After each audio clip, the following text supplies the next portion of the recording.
So hello everyone, welcome to my channel commerce notes. आज हम इस वीडियो में बीकॉम फोर्थ सेमेस्टर का जो आपका सब्जेक्ट है ऑडिटिंग एंड सेक्रेटरियल प्रैक्टिसेस, तो ये हम क्या है सब्जेक्ट आज करने वाले हैं। तो ऑडिटिंग के रिलेटेड हमने बहुत सारे क्वेश्चन आंसर्स किए हैं एंड 2024 का जो पेपर आया था उसमें हमने सेक्शन ए को भी डिटेल में डिस्कस किया है। अगर आपने अभी तक नहीं देखा तो इस वीडियो के डिस्क्रिप्शन बॉक्स में आपको प्लेलिस्ट का लिंक मिल जाएगा, वहाँ से जाके आपको इस सब्जेक्ट से रिलेटेड हमने जितने भी क्वेश्चन आंसर्स किए हैं ऑडिटिंग वाले टॉपिक से, तो हमने बहुत सारे क्वेश्चन आंसर्स किए हैं।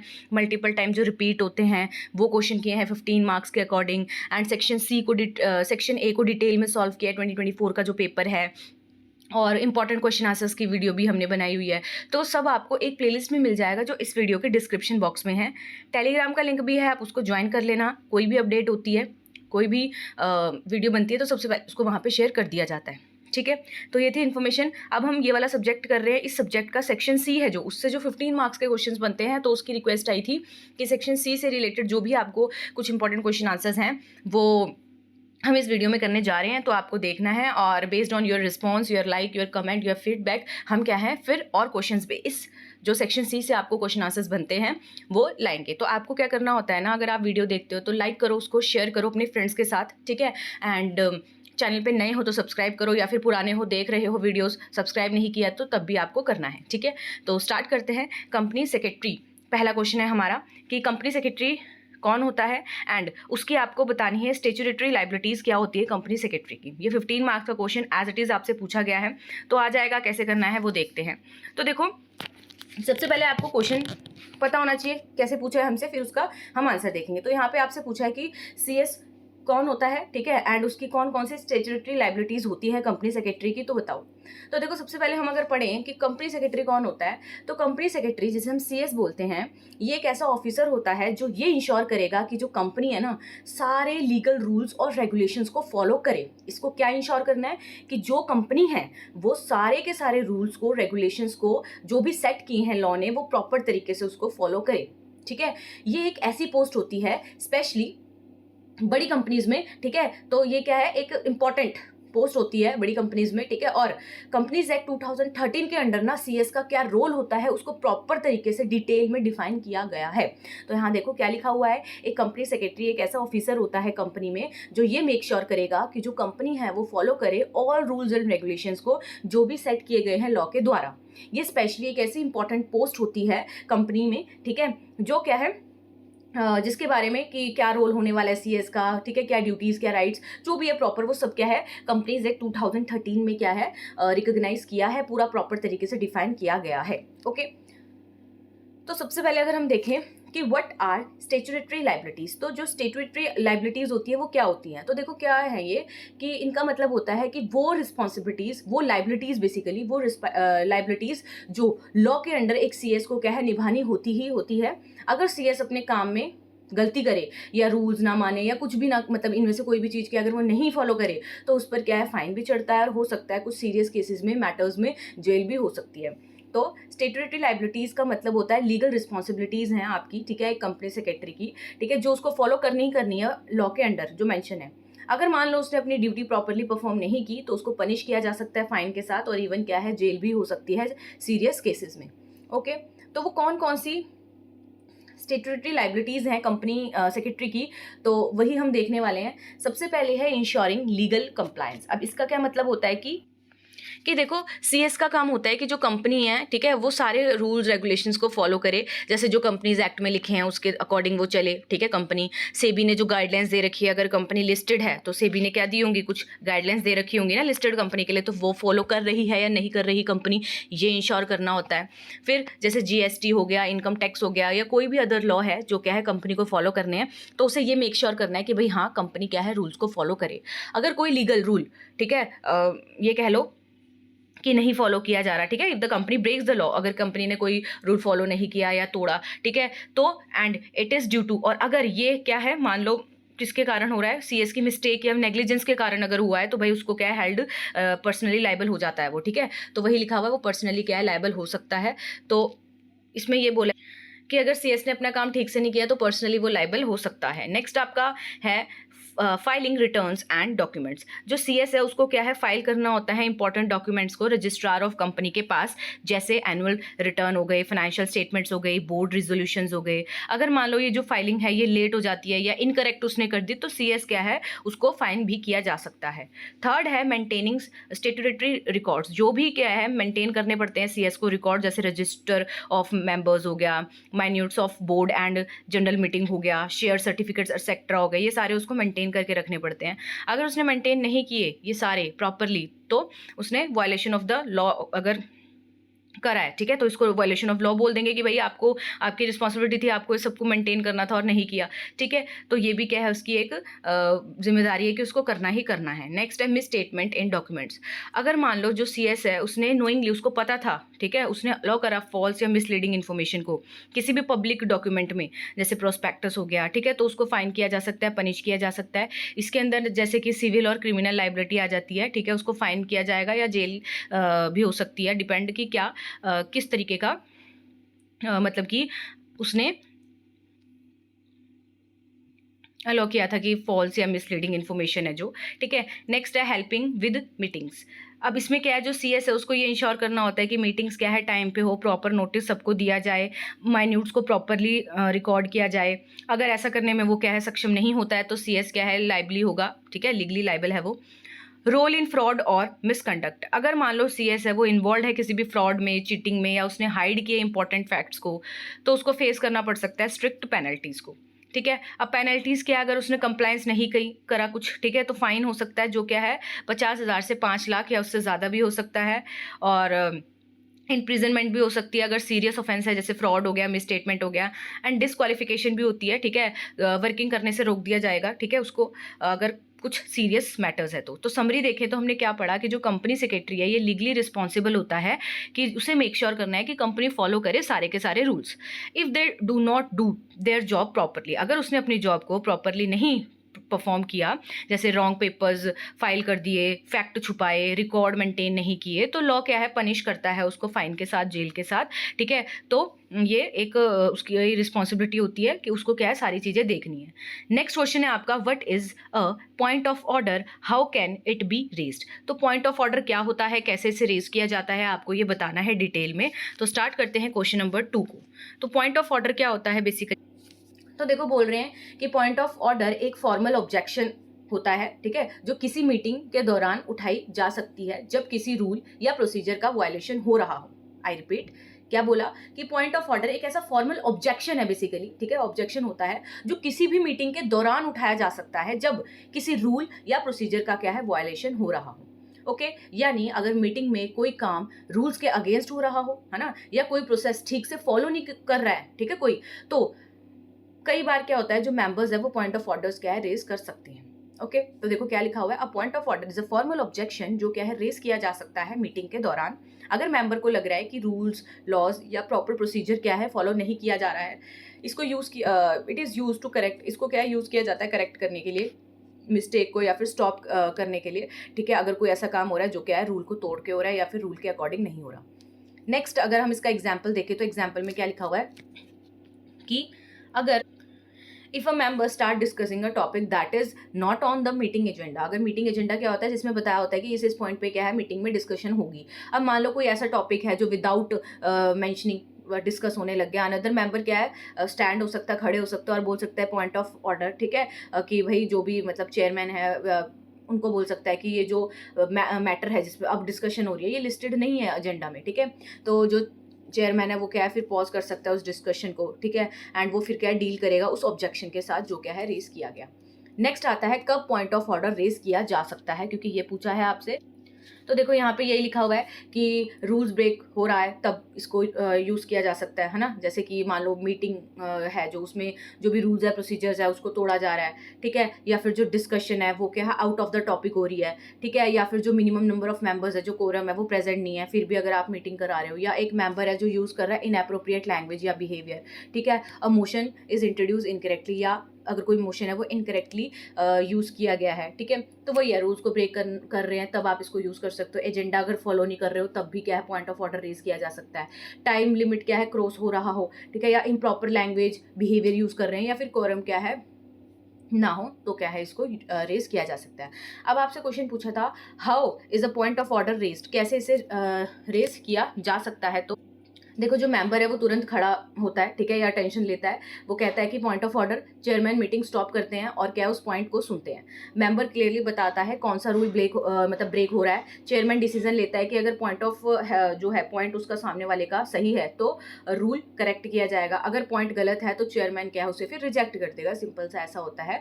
तो मेंबर है जो वो स्टैंड अप होगा इमीडिएटली, ठीक है, जब भी उसको लग रहा है कोई इशू है, क्लियरली बोलेगा पॉइंट ऑफ ऑर्डर।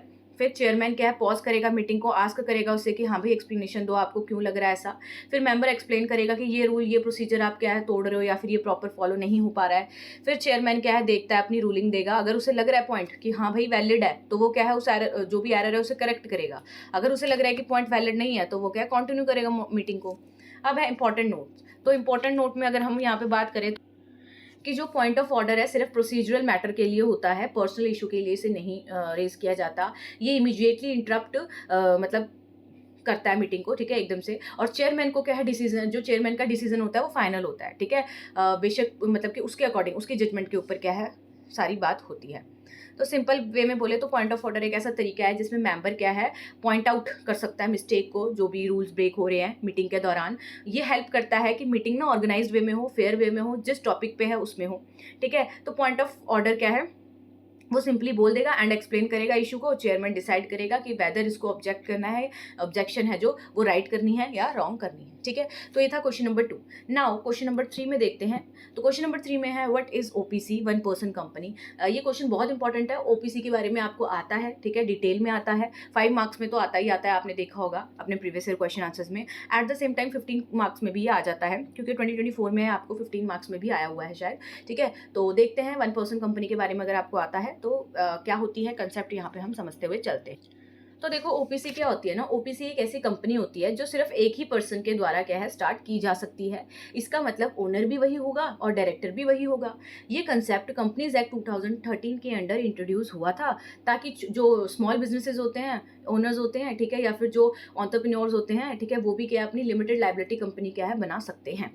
तो क्या बोल रहे हैं, वन पर्सन कंपनी एक ऐसी टाइप ऑफ कंपनी है जो कि स्टार्ट की जा सकती है जस्ट वन सिंगल पर्सन के द्वारा। ये जो पर्सन है ये ओनर भी होगा, at the same time director भी होगा कंपनी का। इसे इंट्रोड्यूस किया गया था कंपनीज एक्ट 2013 में, ठीक है, सो दैट स्मॉल एंटरप्रेन्योर्स होते हैं या फिर जो इंडिविजुअल्स होते हैं जो चाहते हैं कि स्टार्ट करें वो बिजनेस विदाउट पार्टनर्स, तो वो क्या है यहाँ पे इसको खोल सकते हैं, ठीक है। अब फीचर्स देख लेते हैं। तो फीचर्स आते हैं, सिर्फ वन पर्सन होगा, ठीक है, एक पर्सन ही ज़रूरी होता है यहाँ पे स्टार्ट करने के लिए इसको। एंड सेकंड है, it has a separate legal entity, ठीक है, तो इसकी भी जो सेपरेट लीगल आइडेंटिटी होती है डिफरेंट फ्रॉम इट्स ओनर होती है। उसके बाद है, जो ओनर है उसकी क्या है लिमिटेड लाइबिलिटी होती है, ठीक है, तो उसकी जो पर्सनल एसेट्स होते हैं वो सेफ होते हैं। तो अभी तक हमने क्या पढ़ा, सिर्फ एक वन पर्सन की ज़रूरत है यहाँ पे अगर इसको स्टार्ट करना है। कंपनी है जो उसकी अलग आइडेंटिटी होगी उसके ओनर से, एंड लिमिटेड लाइबिलिटी होती है, पर्सनल प्रॉपर्टी सेव रहेंगी यहाँ पे। एंड नेक्स्ट है आपका एक नॉमिनी अपॉइंट करना पड़ता है यहाँ पे, ठीक है, अगर ओनर को कुछ हो जाए, ठीक है, तो नॉमिनी क्या है कंपनी संभालता है, ठीक है। उसके बाद है फिफ्थ पॉइंट की ओपीसी फाइनेंशियल सर्विसेज।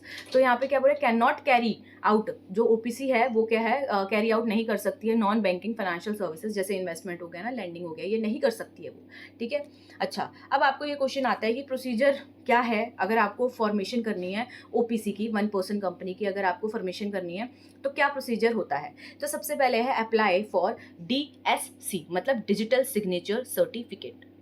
तो इसमें क्या होता है, इसे आप ऑनलाइन फॉर्म साइन कर पाते हो, ठीक है, जब आपके पास ये होता है डिजिटल सिग्नेचर सर्टिफिकेट, तो इससे आप क्या ऑनलाइन फॉर्म साइन कर पाते हो, ठीक है। ओपीसी बनाने वाले इंसान, जो भी ओपीसी बना रहा है, ठीक है, उसके लिए DSC लेना बहुत ही ज़रूरी है, डिजिटल सिग्नेचर है जो वो उसको लेना बहुत ही ज़रूरी है। फिर आप अप्लाई करोगे डिन के लिए, डायरेक्टर आइडेंटिफिकेशन नंबर। पर्सन क्या है जो डायरेक्टर है उसके पास ये होना चाहिए। डिन क्या है अप्लाई किया जा सकता है, ठीक है, तो आप उसको फॉर्म के थ्रू क्या है अप्लाई कर सकते हो। एंड नेम अप्रूवल, फिर है आपका नेम अप्रूवल। तो यहाँ पे क्या है अप्लाई करोगे नेम रिजर्वेशन के लिए, ठीक है, यूज़ करके part A of the form, ठीक है, SPICE प्लस फॉर्म। फिर जो नेम है वो क्या है एंड हो ओपीसी के साथ प्राइवेट लिमिटेड लगे। फिर draft MOA and AOA, definitely आपको मेमोरेंडम ऑफ एसोसिएशन बनाना पड़ेगा, आर्टिकल ऑफ एसोसिएशन बनाना पड़ेगा। तो ये आप डिस्क्राइब करोगे कि क्या ऑब्जेक्टिव है कंपनी का ना, क्यों खुली है, फिर क्या रूल्स है, किस तरीके से कंपनी चलेगी वो एओए में लिखा होगा। अगर MOA you must mention the nominee name, MOA में आपको क्या है नॉमिनी का नेम लिखा होना चाहिए। फिर आपका file SPICE plus part B form, तो सबमिट करो इस फॉर्म को किस किस के साथ, प्रूफ लगाओ, वहाँ एड्रेस प्रूफ लगाओ डायरेक्टर का, प्रूफ ऑफ रजिस्ट्रार ऑफिस होना चाहिए, लाइक कोई भी हो सकता है, नॉमिनी कंसेंट होनी चाहिए, ठीक है, फॉर्म INC 3 में, MOA and AOA E form भी हो सकता है, पे गवर्नमेंट फीस, जो भी फीस होगी रिक्वायर्ड ROC के पास, ठीक है, आप स्टैम्प ड्यूटी पे करोगे, verification and approval bye MCA, तो मिनिस्ट्री ऑफ कॉर्पोरेट अफेयर्स है वो वेरीफाई करेंगे आपके सारे डॉक्यूमेंट्स, एवरीथिंग अगर उन्हें करेक्ट लगा तो वो इशू कर देते हैं आपको सर्टिफिकेट ऑफ इनकॉर्पोरेशन। तो फाइनल आउटपुट क्या निकल के आएगा, एक बार उन्होंने अप्रूव्ड कर दी तो जो कंपनी है वो रिसीव करेगी certificate of incorporation, corporate identity number and pan और टैन इन्हें मिलेगा, ऑटोमेटिकली जनरेट हो जाएगा। तो अगर सिंपल वे में देखें तो OPC एक ऐसी कंपनी है जिसे स्टार्ट किया जा सकता है 1 पर्सन के द्वारा।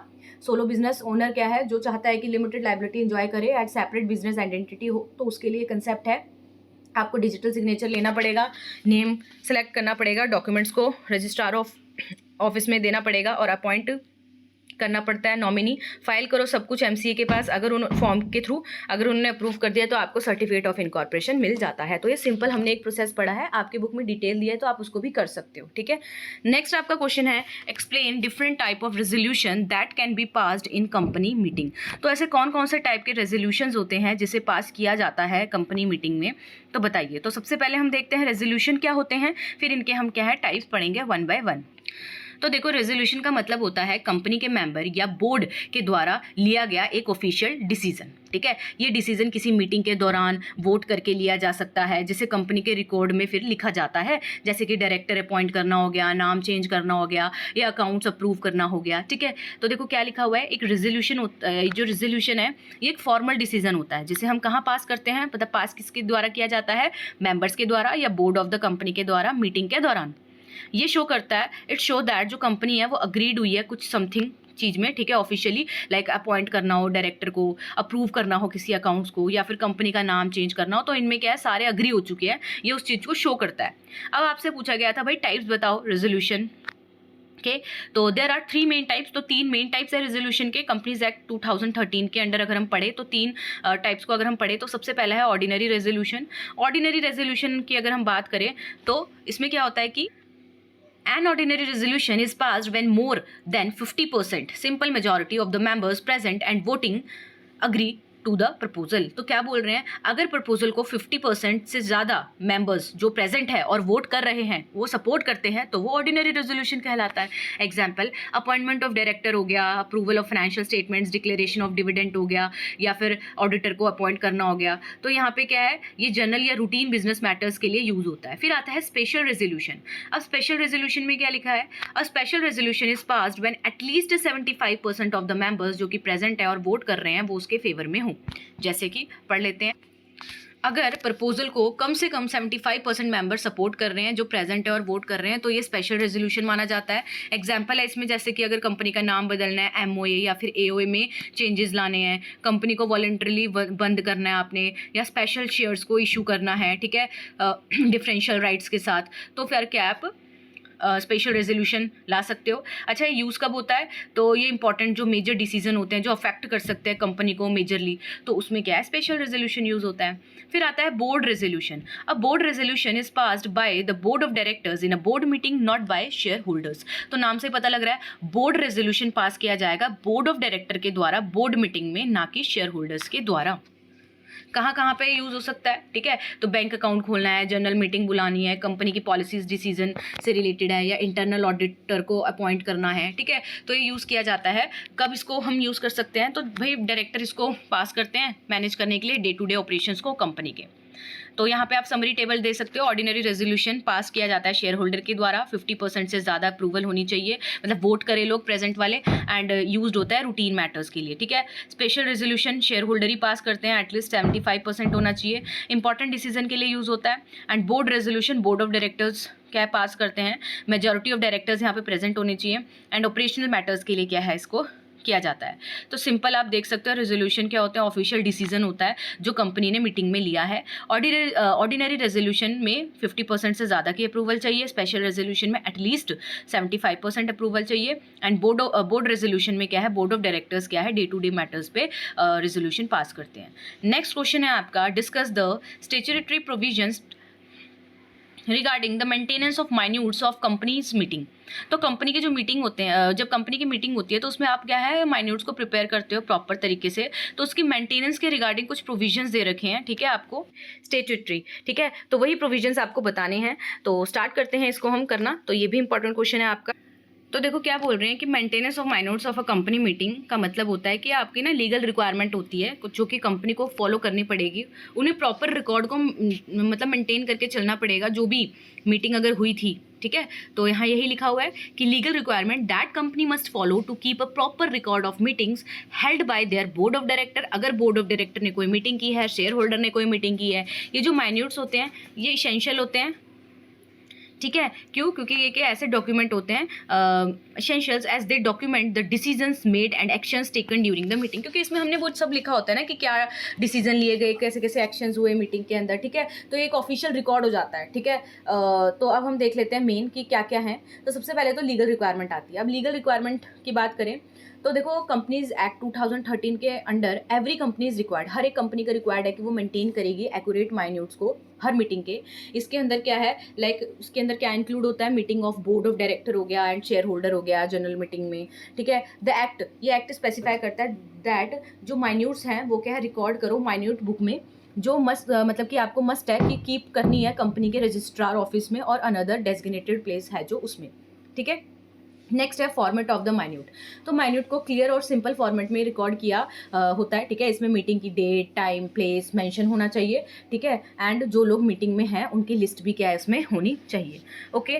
फिर है द माइन्यूट्स मस्ट समराइज, उसमें क्या समराइज भी होना चाहिए कि डिस्कशन क्या थी, क्या डिसीजन लिए गए, ठीक है। वोटिंग आउटकम्स क्या आया अगर कोई आया है तो इसमें क्या है आपको इंक्लूड करना है कि कोई रेजोल्यूशन तो नहीं पास किया, अगर वो किया है तो वो भी आपको लिखना है, चाहे वो ऑर्डिनरी हो चाहे वो स्पेशल हो। नेक्स्ट है बोर्ड ऑफ डायरेक्टर्स मीटिंग। इसमें क्या कि देखो बोर्ड मीटिंग के माइन्यूट्स को चेयरमैन साइन करता है और उसको क्या है माइन्यूट्स बुक में लिखा जाता है। जब नेक्स्ट मीटिंग होती है ना तो और जो भी प्रीवियस माइन्यूट्स को अप्रूव किया जाता है तब चेयरमैन उनको क्या है साइन करता है, जिससे ऑफिशियली फिर क्या है उस माइन्यूट का अप्रूवल हो जाएगा। तो वही लिखा है जो माइन्यूट्स है वो बोर्ड ऑफ मीटिंग जो भी माइन्यूट्स ऑफ बोर्ड मीटिंग के हैं उसे साइन किया गया हो चेयरमैन के द्वारा, ठीक है। मीटिंग में माइन्यूट बुक में वो लिखा जाएगा। वंस एक बार जो minute of board of meeting है उसको अप्रूव कर दिया, ठीक है, तो नेक्स्ट मीटिंग में उसे साइन भी आप क्या है करवा सकते हो। फिर है आपका एनुअल जनरल मीटिंग एजीएम और extra ordinary general meeting EGM. तो जो माइन्यूट्स हैं एजीएम और ईजीएम के जो माइन्यूट्स होते हैं उन्हें भी क्या है चेयरमैन के द्वारा साइन किया जाता है और जो माइन्यूट्स बुक में क्या है रिकॉर्ड किया जाता है। ये माइन्यूट्स शेयर होल्डर के लिए इंपॉर्टेंट होते हैं क्योंकि ये जो मीटिंग में कंपनी के डिसीजन जैसे ऑपरेशन, फाइनेंशियल स्टेटस या फिर शेयर होल्डिंग में कोई चेंज आया तो उसके बारे में क्या होता है। तो वही बोल रहे हैं यहाँ पे इंपॉर्टेंट है शेयर होल्डर्स के लिए क्योंकि वो प्रोवाइड करते हैं ऑफिशियल रिकॉर्ड डिसीजन के बारे में, कंपनी के ऑपरेशंस के बारे में अगर कुछ लिखा है आपने तो। नेक्स्ट है इंस्पेक्शन ऑफ माइन्यूट्स। तो माइन्यूट्स ऑफ मीटिंग के जो है should be open to inspection, वो क्या है ओपन होते हैं इंस्पेक्शन के लिए, शेयर होल्डर के करता है उसको एंड डायरेक्टर्स। शेयर होल्डर क्या है उनके पास राइट होता है कि वो एक्सेस कर सकते हैं माइन्यूट्स को कंपनी के रजिस्ट्रार ऑफ ऑफिस में। नेक्स्ट है जो डायरेक्टर और शेयर होल्डर है वो रिक्वेस्ट कर सकते हैं कि हमें कॉपी चाहिए माइन्यूट्स की प्रूफ के तौर पे, ठीक है, कि कौन सा डिसीजन लिया गया है मीटिंग के दौरान। लीगल इंपॉर्टेंस की बात करें तो जो माइन्यूट्स है ये लीगल प्रूफ के तौर पे क्या है सर्व करते हैं, ठीक है। ये वो डिसीजन होते हैं जो कंपनी ने लिए हैं, ठीक है, तो which can be issue in legal dispute. तो इसको हम क्या है यूज़ कर सकते हैं लीगल डिस्प्यूट अगर कोई हो गया है, ठीक है, या कंप्लायंस विद रेगुलेशंस है उस टाइम पे। In case of company is audited और अंडर इन्वेस्टिगेशन तो माइन्यूट्स को प्रोवाइड किया जा सकता है, ठीक है। फिर है पेनल्टीज फॉर नॉन कंप्लायंस। अगर कंपनी है वो फेल हो गई मेंटेन करने में माइन्यूट्स को या फॉलो करने में प्रोविजन जो भी इसके बारे में लिखे हैं कंपनी एक्ट में, तो उसको फेस करनी पड़ सकती है पेनल्टीज, फाइन हो सकता है, लीगल एक्शन लिया जा सकता है डायरेक्टर्स एंड ऑफिसर्स के अगेंस्ट जो फेल हो चुके हैं कंपनी मतलब कि वो चीज़ को कंप्लाई करने में। फिर है इलेक्ट्रॉनिक रिकॉर्ड कीपिंग। कंपनी अब तो मेंटेन कर सकते हैं माइन्यूट्स को इलेक्ट्रॉनिक फॉर्म में, ठीक है, such as digital file instead of only paper, ठीक है। However even in digital form अगर है तब भी माइनर्स को कंप्लाई करना पड़ता है वही सारे लीगल रिक्वायरमेंट्स को। तो अब यहाँ पे देखें तो समरी में कि मेंटेन करना प्रॉपर माइनर्स को ऑफ कंपनी के मीटिंग, जो भी कंपनी मीटिंग हुई है उसके प्रॉपर तरीके से आपको मेंटेन करने पड़ते हैं। इसेंशियल होता है, ट्रांसपेरेंसी बढ़ाता है, लीगल कंप्लायंस बढ़ाता है, इंश्योर करता है कि डिसीजंस जो भी हैं वो रिकॉर्ड हुए हैं एक्यूरेटली, फ्यूचर रेफरेंस में आप उसे यूज़ कर सकते हो। माइन्यूट बुक क्या है, मेंटेन करे कंपनी, ठीक है, प्रॉपर अपने रजिस्ट्रार ऑफ ऑफिस में, जो कि एक्सेसिबल हो शेयर होल्डर के लिए, डायरेक्टर के लिए। अगर ऐसा कुछ कोई फेल हो गया इसको फॉलो करने में तो उसको क्या है फिर फाइन पनिशमेंट भी फेस करनी पड़ सकती है। नेक्स्ट क्वेश्चन है आपका, how is the agenda of board meeting prepared, कैसे बोर्ड मीटिंग का एजेंडा प्रिपेयर किया जाता है। What are the usual item, usually क्या आइटम्स क्या उसमें आपको देखने को मिलेंगी बोर्ड मीटिंग में, ठीक है। तो how is agenda of board meeting prepare, तो कैसे प्रिपेयर किया जाता है तो देखते हैं। तो देखो, बोर्ड मीटिंग का एजेंडा एक इंपॉर्टेंट डॉक्यूमेंट होता है, ठीक है, जो मीटिंग में डिस्कस होना है, ठीक है, होने वाले टॉपिक्स को मतलब लिस्ट करता है। अब इस मीटिंग ये जो मतलब इससे क्या है, मीटिंग ऑर्गेनाइज्ड फोकस्ड रहती है। एजेंडा क्या है, प्रिपेयर करने की एक प्रोसेस होती है जो कि किस तरह होती है वही हम देखते हैं कि कैसे इसको प्रिपेयर किया जाता है। पहले ना मीटिंग का पर्पस डिसाइड किया जाता है। सबसे पहले मीटिंग का पर्पस डिसाइड किया जाएगा, जैसे कि फाइनेंशियल इश्यूज डिस्कस करने हैं, कंपनी की परफॉर्मेंस को रिव्यू करना है या कोई स्ट्रैटेजिक डिसीजन लेना है। फिर कंसल्ट किया जाता है की मेंबर से, बोर्ड के चेयरमैन या सेक्रेटरी, सीनियर मैनेजमेंट या फिर डायरेक्टर से बात करते हैं हम, ताकि उनका इनपुट मिल सके कि किस टॉपिक को हमें डिस्कस करना है फाइनली, ठीक है। उसके बाद है प्रायोरिटाइज्ड टॉपिक। जब इनपुट मिल जाता है तो टॉपिक्स को प्रायोरिटाइज किया जाता है, जो इंपॉर्टेंट इश्यूज होते हैं उनको अर्जेंटली हम क्या करते हैं, डिस्कस करते हैं। फिर है ड्राफ्ट द एजेंडा। सेक्रेटरी या जो पर्सन एजेंडा प्रिपेयर कर रहा है वो एक क्लियर और ऑर्गेनाइज्ड फॉर्मेट में क्या एजेंडा ड्राफ्ट करेगा। हर एजेंडा आइटम का टाइटल और ब्रीफ डिस्क्रिप्शन क्या है दी जाती है। फिर आता है एजेंडा को पहले सेंड करना है हमें, तो सेंड करना होता है एडवांस में। तो एजेंडा को मीटिंग के कुछ दिन पहले बोर्ड मेंबर्स को भेजा जाता है। इसे मेंबर को डिस्कशन के लिए प्रिपेयर करना होता है कि आप इसके अकॉर्डिंग क्या प्रिपेयर होके आना।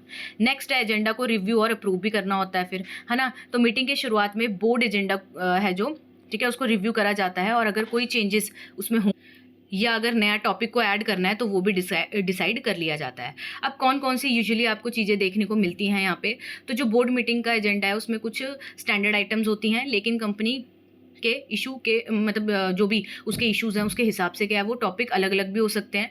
तो यहाँ पे हम कुछ ऐसी चीज़ें देखेंगे जो क्या है वहाँ पे आपको जनरली देखने को मिलेंगी। सबसे पहले है call to order. Chairman meeting को ऑफिशियली स्टार्ट करता है, ठीक है, और ये कह लो अटेंडेंस ली जाती है ताकि ये इंश्योर हो सके कि कितनी कॉरम है, minimum number of director present है या नहीं है। फिर अप्रूवल ऑफ जो माइनट्स है, ठीक है, ऑफ प्रीवियस मीटिंग है उसको भी अगर अप्रूवल करना है। पहले मीटिंग के जो माइन्यूट्स होते हैं, ठीक है, जो भी उसको रिव्यू किया जाता है, अप्रूव किया जाता है, अगर कोई करेक्शन है तो उसको डिस्कस किया जाता है। फिर है matter arising from the previous minutes. तो अगर बोल रहे हैं ये सेक्शन, तो ये जो दिस सेक्शंस कवर, ये जो सेक्शन है वो कवर करता है कि कोई भी ये कह लो एक्शन पॉइंट या फॉलो अप इशू को कवर करता है ये वाला सेक्शन जो प्रीवियस मीटिंग से आए हैं। बोर्ड देखता है कि पुरानी जो डिसीजन इंप्लीमेंट हुए हैं, नहीं हुए हैं, पेंडिंग है, क्या हुआ है। फिर है रिपोर्ट फ्रॉम द मैनेजमेंट। अब ये इसके अंदर क्या है, रिपोर्ट्स अलग अलग डिपार्टमेंट से, सीनियर मैनेजमेंट से जो आई है, ठीक है, वो होती है। फिर है फाइनेंशियल अपडेट्स एंड रिपोर्ट्स की एजेंडा आइटम्स, ठीक है, जो भी रिव्यू के लिए दी जाती है मैनेजमेंट की तरफ से जो रिपोर्ट दिए जाते हैं, ठीक है। फिर फाइनेंशियल अपडेट्स एंड रिपोर्ट्स। तो इसमें क्या होता है कि ये एजेंडा का एक इम्पॉर्टेंट ये कह लो पॉइंट होता है जिसमें कंपनी के फाइनेंशियल स्टेटस को रिव्यू किया जाता है, जैसे इनकम स्टेटमेंट, बैलेंस शीट हो गया, कैश फ्लो हो गया, कैश फ्लो स्टेटमेंट होगी, या फिर कोई भी फाइनेंशियल प्रोजेक्शन है। नेक्स्ट है स्ट्रैटेजिक डिस्कशन या डिसीजन मेकिंग। इस सेक्शन के अंदर मेजर स्ट्रैटेजिक डिस्कशंस होती है, लाइक बिजनेस एक्सपेंशन प्लान होते हैं, नई इन्वेस्टमेंट अगर आपको करनी है, मर्जर है, एक्विजिशन है, प्रोडक्ट लॉन्च करना है। फिर है रिस्क मैनेजमेंट। तो हम इसमें ये भी डिस्कस करते हैं कि भाई कोई रिस्क फेस तो नहीं कंपनी फेस तो नहीं कर रही है। फाइनेंशियल रिस्क हो सकता है, मार्केट रिस्क हो सकता है, रेगुलेटरी रिस्क हो सकता है कोई भी। फिर है compliance and legal matters. Board discuss करता है कोई भी लीगल इशू अगर है, ठीक है, कंप्लायंस मैटर में जो कि कंपनी को एड्रेस करना है, जैसे रेगुलेटरी चेंजेस लाने हैं, कोई लीगल डिस्प्यूट है या कोई नया कंप्लायंस रिक्वायरमेंट है। फिर है ह्यूमन रिसोर्स स्टाफिंग इशूज़। इसमें यह भी लिखा हो सकता है लाइक अपॉइंटमेंट या कोई चेंजेस अगर की स्टाफ में करने हैं, एम्प्लॉय की परफॉर्मेंस कैसी है, बोनस, सैलरी रिव्यू इनको करना है तब भी, ठीक है। फिर है अदर बिजनेस, कोई एनी अदर बिजनेस है, ठीक है, जो भी ये सेक्शन इंक्लूड करता है कि कोई टॉपिक है जो क्या है पार्ट ऑफ रेगुलर एजेंडा नहीं है but need to be addressed, पर उसको अगर एड्रेस करना है तो बोर्ड मेंबर्स क्या रेज कर सकते हैं एनी अर्जेंट इशू जो क्या है इमीडिएटली अटेंशन जिसमें आनी चाहिए। फिर date time of next meeting होती है, ठीक है। और लास्ट में क्या, अगर सारी आइटम्स को अप्रूव कर दिया जाएगा, कवर हो जाएंगी वो, तो क्या है मीटिंग को फॉर्मली कंक्लूड कर दिया जाता है। Example of simple agenda of board meeting देख सकते हो, कॉल टू ऑर्डर आया, अप्रूवल फॉर द माइन्यूट्स हुई प्रीवियस मीटिंग की, मैटर्स जो अराइज हो रहे हैं प्रीवियस माइन्यूट से उसको देखा गया, मैनेजमेंट रिपोर्ट यहाँ पे फिर उसके बाद देखी गई, कोई स्ट्रैटेजिक प्लानिंग डिसीजन लेनी है, रिस्क मैनेजमेंट अगर कोई उसके रिगार्डिंग अपडेट है, लीगल कंप्लायंस देखा जाता है, एचआर एंड स्टाफिंग अपडेट्स देखी जाती है, कोई अदर बिजनेस मैटर है जैसे इमीडिएटली सॉल्व करना है, फिर डेट ऑफ नेक्स्ट मीटिंग देखा जाता है और लास्ट में फाइनली कंक्लूड कर दिया जाता है। तो अगर हम इस क्वेश्चन का आंसर देखें लास्ट में, तो समरी में अगर हम बोले तो जो agenda of for board meeting है ये केयरफुली प्रिपेयर किया जाता है, इसमें सब इनपुट लिखे जाते हैं अलग अलग मेंबर्स से, ठीक है। ये इंश्योर करता है कि जो मीटिंग है वो फोकस्ड रहे, ऑर्गेनाइज रहे, ठीक है। इसमें कौन कौन सी आइटम होती हैं वो हमने सारी देख ली। तो ये थे हमारे कुछ क्वेश्चन जो कि सेक्शन सी से हमने देखे। होप आपको समझ आए होंगे। अगर समझ आए हैं लाइक करो, शेयर करो एंड सब्सक्राइब करो। और अगर आपको कोई क्वेश्चन चाहिए तो आप क्या कर सकते हो, कमेंट में लिख सकते हो, या फिर आपके रिस्पांस के बेसिस पे क्या है और भी क्वेश्चंस इस सेक्शन से जो बनते हैं उसको लाया जाएगा। तो मिलते हैं नेक्स्ट वीडियो में और इंपॉर्टेंट क्वेश्चन आंसर्स के साथ। तब तक के लिए thank you for watching this video.